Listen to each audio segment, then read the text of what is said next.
All right, guys, it is 6:06. As you can see above my head, I'm up about 60 pips in this EurCad trade that I took last night.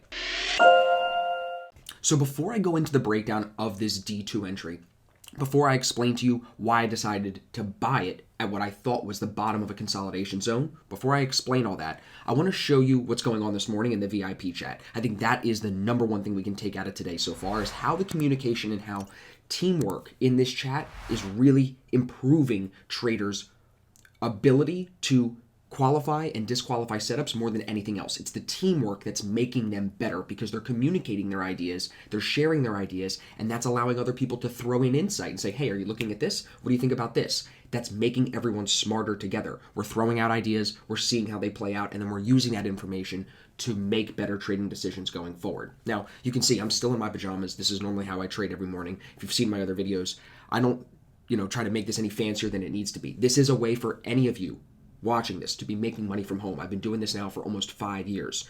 Anyone can do this. I really believe that. That's what we're talking about in the chat this morning, because I think that to see the success of new people that are just coming into the group, see how successful they're being in their first 2 weeks hitting winning trades already, that's not normal. But it is, with my experience being put into good education products, you see it translate in people's real P&L, people's real trading. So if you look in the chat here, you can see Garth was on this GBP CAD trade. Sander was on the GBP CAD trade. Jace was on it. Aaron was on it. Joe was on it. Look, Lindsay was in it, 40 pips. Joe, 36.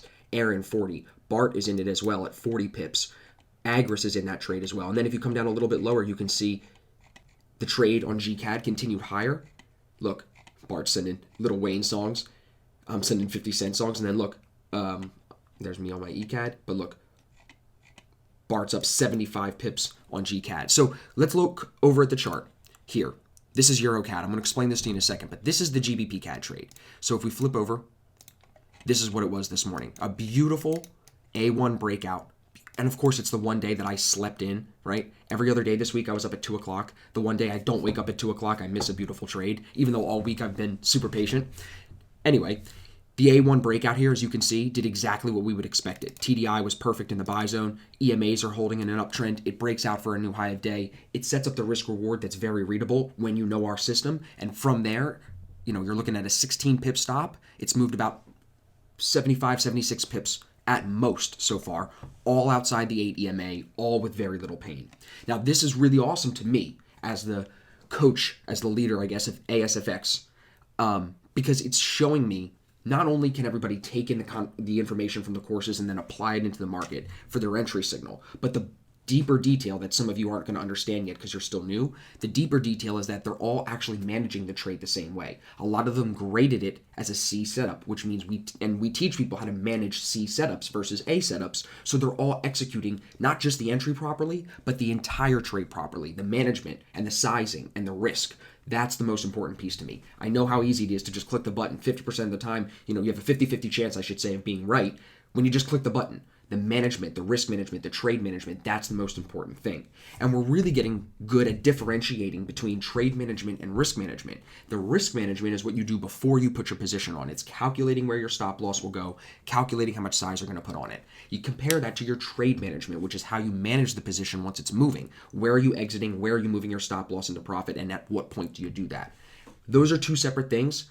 Most people aren't teaching that, but that's what we push in our courses. I don't mean to sound salesy at all, but I'm trying to make you understand that these real people in this VIP chat this morning are hitting this huge 70 pip GCAD trade all because they've taken the same information. This is not because they're all following my trade or following a signal. It's they've taken the same education, taken the same courses, and they're applying it the same way to the market. And I'm thinking to myself, I'm like, why are they applying it so fast? It's like, well, I've built a lot of courses, so you'd like to think that these courses are the best ones to date, right? The newest ones. So I think that's why. Now, a lot of these guys are still in this trade, and they're going to continue to manage it as it develops because there's no exit signal. On top of that, what I was showing them today, which I think is which has a lot of power as well, is GBP AUD presented what might induce people to go short this morning. A push off the 50 EMA, a push off the 21 EMA could have been an A1 entry, but I showed everybody that we shouldn't look at that as an entry because we were still trading within this initial Asian range, the high and low set during the Asian session. That tells me that this pair could be choppy. So when this presents short, but it's a bad entry, that makes me think that we could look at GCAD and say, well, since GA is not coming down, it's a bad short, that would take GCAD higher. So I showed everybody how to use the GA shitty setup to apply that to the GCAD setup to confirm the direction. Then you lay my idea of EurCad coming higher from yesterday, me being in the trade from last night here, right before midnight, around 10 o'clock, I got in the trade. You layer that on top of the fact that they got an entry on GCAD, so now you're looking at GCAD and ECAD, two CAD quote pairs. You're seeing them both present long ideas. Okay, now we have a lot of confirmation. Technicals line up. The other GBP pair presented a shitty short entry, which means it probably comes higher or chops. Okay, that helps me to see GCAD come up probably. And then ECAD on the CAD quote side confirm the move. So you can see how the community really does make an impact because we're sharing all these ideas as they're presenting. I'm showing everybody in the chat, this is what I see here, this is what it's making me think over here. So that leads me to explaining my EurCad idea. If you go to the 1 hour, you're going to see what started this. See the rising RSI from Friday, the 3rd, all the way into this week? See that rising RSI? See the falling price action here? That's divergence. That's what creates the idea to me that the drop from last week might change. Not going to buy it right away, but it might change. Take it down to the 15-minute. If you look at it Monday, Tuesday, Wednesday, and then here Thursday, right? We haven't moved. Look at price. It moved Friday at the end of the day. Monday we started the week, fell right back to Friday's low and haven't moved. It was like it just needed to get back to this price of 152.40, 152.50 and sit there. And it chopped there for 3 days. But now that we're starting to see some support at that price level of 152 flat, right? We've got 1, 2, 3 different tests here of that price at 152 flat. That's making me think that if I can get a signal off that low, because we're in a range and I'm long biased based on that divergence, we are buying it off a support level in an overall bullish divergence setup. That makes me think that that D2 entry could put some money in my pocket. So what I did was I went down to the shorter time frames, found my D2 entry, and took it candle by candle. Instantly from when I took the trade, you can see it moved right into profit within 15 minutes. And then overnight, it just continued higher. So when I woke up this morning, around 3:30, 4 o'clock, price was at 152.53, 152.55, right above the 200 EMA. We were outside the 8 EMA, so I was like, okay, staying in the trade. I locked my stop loss and profit, as you can see, 152.15. My entry price is 152.13, and now we're up 57 pips. I'm not getting out of this trade until it gives me a reason to, and I think it has the potential to make a move today into tomorrow up to this 800 EMA at 153.50. Possibly. Not going to try to forecast that, but possibly. So I'm going to keep you guys posted. I will come back on in a little bit and let you know how this trade plays out. If it ends up carrying into tomorrow, this is just going to be a little bit longer of a video. But I hope that you're seeing the value in the VIP chat, the community that we're building there, and how, as a team, we're all growing together. Like I said to them this morning, I am not the best trader in the group. I'm never going to be the best trader in the group. My job is to show you what I've made mistakes in, show you what I've found success in, and cut the learning curve for you by doing so. That's it. I'm here to make you more successful than me. That is my goal. So when we're coaching each other and I'm showing them what I'm seeing and I'm explaining my reasoning and how I've seen it before, that teamwork, that speaking out loud, the manifestation of the ideas helps all of us grow faster because we're speaking it into life, we're getting feedback from other people, and then we're being held accountable to those ideas going forward to see if we're following that same process. And that's what it's about. A lot of people get caught up and they're like, the money gets me distracted. I close this trade because I'm not thinking about my process. I'm thinking about the money. We're going to work through that. That's part of the team as well, where we talk about why you're focused on the money and not focused on the process, and how much more money you're going to make when you focus on the process, not the money. I know that's hard to grasp. It was hard for me to grasp when I started. But if you can, then it does give you the freedom to work from home in your pajamas and make YouTube videos to try to help people. And that's the freedom it's given me. So I'll be back in a little bit, 6:15 now. You can see we're still outside the 8 EMA. And then on the FX trade, we are up 58 pips just about here. So let's give it a little bit of time. I appreciate you guys very much. Make sure you give me a thumbs up if you're finding any value. If you like this longer video, just drop a comment. Let me know you're finding value, please, because it does motivate me to keep making them. And I'll be back in a few minutes. All right, guys, it is 8:27. We're about 3 minutes away from the news. Before we see this break, I just want to share my thoughts with you. As you can see, I'm still in the trade, up about 61 pips. If you look over, I'm watching EurCad on the left here, GCAD on the right side. My thought here, if we look at Forex Factory, the CAD news is supposed to be really, really bad, right? The forecast is negative 4.2 million, okay? If that's the case and the news is bad, you would think that CAD base pairs are going to come lower and CAD quote pairs are going to come higher. I'm looking at two setups, my trade from last night and the trade from this morning that the guys are in, that the team is in. I shouldn't say guys, even though I mean boys and girls. I know I shouldn't say that. Whatever. The team is in that trade, right?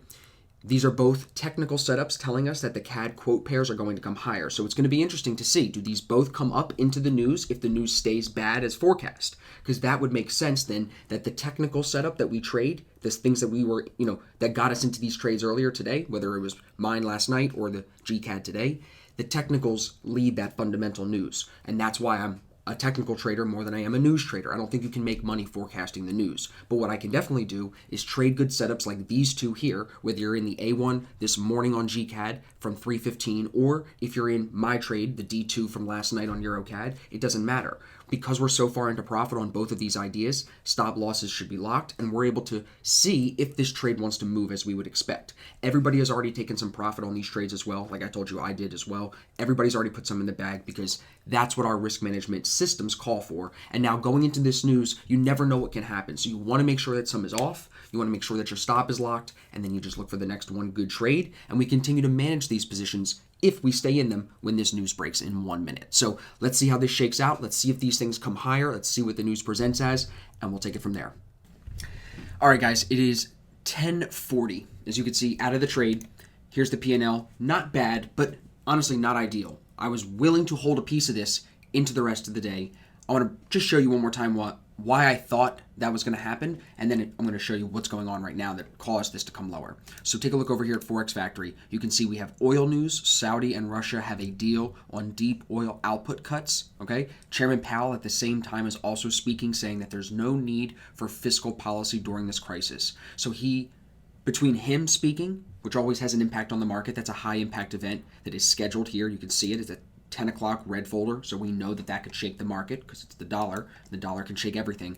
Look at what him speaking and oil news did to EurCad. If I blow this up big, you can see in the last 45 minutes, it's dropped 97 pips. So I was up over 100 pips as it started to push higher towards the 800 EMA, which I told you was my target above. Never reached there, so as it came down, I closed the rest of the trade as you saw. Still a good win. One of the reasons why it's important to manage the trades as they develop and keep an eye on them too, especially right now during market conditions like this. It's very volatile. You have, experienced traders like Dr. Steenbarger, Mike Bellafiore, these guys that we all look up to, and they're saying that it's smarter right now to be quick. So why would you not pay attention to what they're saying? Smarter to make sure you're not giving back money because of, how quickly things can change in conditions like this. So for me, it's a good day. I followed the rules. It's a great day because the team really showed, I think, new traders to the chat, and it even showed me how powerful as a unit we can be and how quickly we can grow. So seeing everybody take the same trade, seeing everybody grade it the same way relatively, manage it the same way relatively, within a couple of parameters, just seeing that kind of like cohesive work shows me that the system is duplicatable, shows me that it's repeatable, and it gets me excited to see what these people can do. So my takeaway from today is that teamwork is really what's going to keep us solid. They hold me accountable to the rules. Those rules kept me profitable here today, even as this thing drops 100 pips in 45 minutes. So teamwork keeps you accountable. I think teamwork is the foundation to growth, and that's what our logo means, right, on the shirt. Together we can transcend. As a group, together we go further. So we're going to keep that in mind and take that into the holiday weekend. Tomorrow, most markets around the world are closed.